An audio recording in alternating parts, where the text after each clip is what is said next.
I have no intention of going indoor dining anytime soon. Not until I hear from the HSE and all the official bodies that we have achieved herd immunity, which I know is an impossibility. There's no such thing as 100% safe, right? But I'm going to follow the guidelines. I've done it for a year and a half. I followed all the rules. And not because I'm a sheep, by the way, but because I actually do believe that these people know what they're talking about, and you have to trust somebody, so why not them? But they haven't said don't go indoor dining. They said once you're vaccinated, you can. Yeah, okay. But that's part one. Part two is I don't trust people. I don't trust the Irish population. I don't trust us to behave properly and in a grown-up fashion. And all the evidence so far bears me out.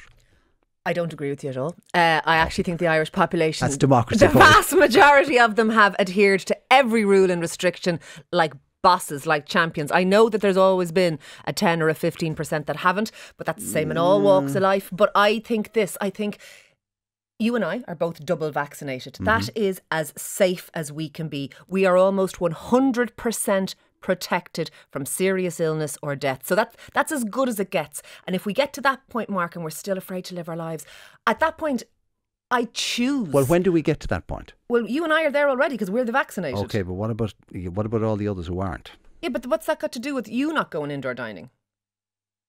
But I can get it again, can't I? Yeah, you can, but you're 100% protected from having serious illness or dying. So what? You can get, an illness, but you can get any illness. Yeah, but I'm also 65 next birthday, and I've had 2 strokes this year, so I don't want to get sick at all. Let's not even make it about you or I. What I feel is this: is at some point you have to say, I am as safe as I can be. I am as protected as I can be. And at that point, I choose to live again. I choose to live the life I want to lead, which to me is my old life, where I went places and I did things. I know that I could get COVID again, even though I am vaccinated. I trust that my vaccine and my previous history of infection is actually going to protect me to the extent that I'm not going to, croak from it. And I'm glad to hear that. And I have huge sympathy for people who are afraid and who are anxious and who are worried about all of this.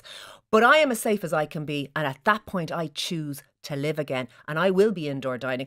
On a sunny day, I'd prefer to be outdoors, to be honest. But on a rainy day or a cold day or a chilly day, I will go inside and it won't cost me a thought. Yeah, well, and that's fine.